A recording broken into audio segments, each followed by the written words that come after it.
ಅಪ್ಪಣ್ಣ ಸಮಾಜದಿಂದ SSLC PUC ಪ್ರತಿಭಾವಂತ ವಿದ್ಯಾರ್ಥಿಗಳಿಗೆ ಗೌರವ.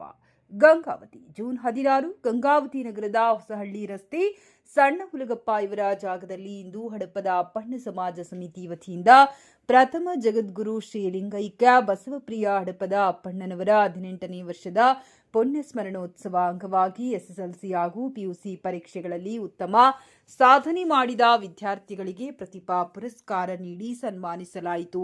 ಕಾರ್ಯಕ್ರಮದಲ್ಲಿ ಮಾತನಾಡಿದ ಶ್ರೀ ಕೋಲಿ ನಾಗೇಶ್ವರ್ ಪದವಿ ಪೂರ್ವ ಕಾಲೇಜು ಉಪನ್ಯಾಸಕ ಎಕೆ ಮಹೇಶ್, ಬಸವಣ್ಣನವರ ಆದೇಶ ಹಡಪದ ಅಪ್ಪಣ್ಣ ಇವರನ್ನ ಭೇಟಿಯಾದ ಮೇಲೆ ಉಳಿದ ಕೆಲಸವನ್ನ ಮಾಡಬೇಕೆಂದು ಬಸವಣ್ಣನವರ ಹೇಳಿದ್ದಾರೆ. ನಂತರ ಉದ್ಯೋಗ ಜಾತಿ ಅಲ್ಲ, ವೃತ್ತಿಪರ ಸಲುವಾಗಿ ಮದುವೆ ಮಾಡಿಕೊಳ್ಳುತ್ತಾರೆ.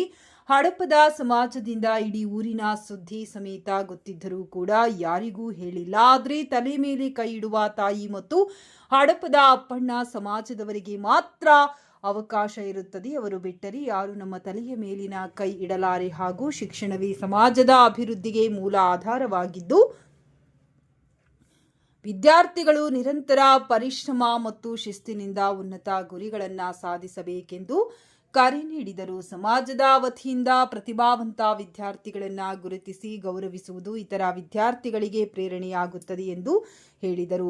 ಪ್ರಥಮ ಜಗದ್ಗುರು ಶ್ರೀ ಲಿಂಗೈಕ್ಯ ಬಸವಪ್ರಿಯ ಹಡಪದ ಅಪ್ಪಣ್ಣನವರ ಆದರ್ಶಗಳು ಸಮಾಜದ ಏಳಿಗೆಗೆ ದಾರಿದೀಪವಾಗಿದ್ದು ಅವರ ಸ್ಮರಣಾರ್ಥವಾಗಿ ಹಮ್ಮಿಕೊಳ್ಳಲಾಗುತ್ತಿರುವ ಇಂತಹ ಕಾರ್ಯಕ್ರಮಗಳು ಸಮಾಜದ ಶೈಕ್ಷಣಿಕ ಮತ್ತು ಸಾಂಸ್ಕೃತಿಕ ಬೆಳವಣಿಗೆಗೆ ಸಹಕಾರಿಯಾಗಿವೆ ಎಂದು ಅಭಿಪ್ರಾಯಪಟ್ಟರು. ಈ ಸಂದರ್ಭದಲ್ಲಿ ಸಮಾಜದ ಹಿರಿಯ ಮುಖಂಡ ಹನುಮಂತಪ್ಪ ಸರಿಗಂಪ, ಎಸ್ಡಿಎಂಸಿ ಅಧ್ಯಕ್ಷ ಬಸವರಾಜ್, ಕಾರ್ಯಕ್ರಮದ ನಿರೂಪಣೆ ಎಚ್ ಮಂಜುನಾಥ್ ಕನಕಗಿರಿ, ಹಡಪದ ಅಪ್ಪಣ್ಣ ಸಮಾಜದ ತಾಲೂಕು ಅಧ್ಯಕ್ಷ ನಿರುಪಾದಿ ಕೆಸರಟ್ಟಿ, ಯುವ ಘಟಕಾಧ್ಯಕ್ಷ ವಿಕ್ರಮ್ ಪಾಟೀಲ್, ತಾಲೂಕು ಪ್ರಧಾನ ಕಾರ್ಯದರ್ಶಿ ಶರಣಪ್ಪ ಜನಾಪುರ್, ಶರಣಬಸವಗೌಡ, ಆಗೋಲಿ, ಸಮಾಜದ ಮುಖಂಡರಾದ Veerabhadrappa, H Sharanabasappa, H Sharanappa, SB Nagara Shivanna, SSLC ಹಾಗೂ ಪಿಯುಸಿ ವಿದ್ಯಾರ್ಥಿಗಳಿಗೆ ಪ್ರತಿಭಾ ಪುರಸ್ಕಾರ ನೀಡಿ ಅಭಿನಂದಿಸಲಾಯಿತು. ಸಮಿತಿಯ ಪದಾಧಿಕಾರಿಗಳು, ಸಮಾಜದ ಹಿರಿಯರು, ಪಾಲಕರು ಹಾಗೂ ಸಮಾಜದ ಬಂಧುಗಳು ಕಾರ್ಯಕ್ರಮದಲ್ಲಿ ಉಪಸ್ಥಿತರಿದ್ದರು.